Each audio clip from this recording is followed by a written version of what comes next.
We want to have more local control over education, and we do.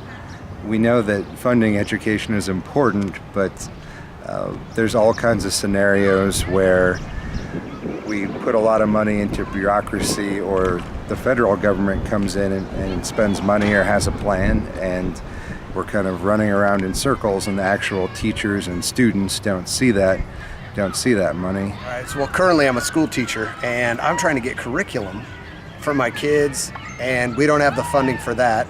I had a position as a student council representative, or help as the sponsor for student council, and they riffed that because we didn't have enough money for the government. And I think back when I was in the Army, in about 90, we had a field exercise, and we were supposed to be aggressed and then shoot blank rounds at them and kind of do this whole training scenario. Well, it didn't happen.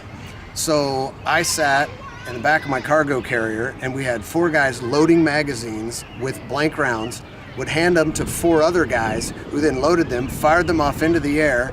Then we all had to pick up the rounds that we had left over, or the spent rounds, load them back into the boxes and turn them in. And I asked my chief, I'm like, Chief, why do I have to do this? It doesn't make any sense at all. Why are we shooting off these rounds for nothing? He goes, well, if we don't use them, then they'll take them out of our budget and we won't get them for the next time we want to have an exercise like this.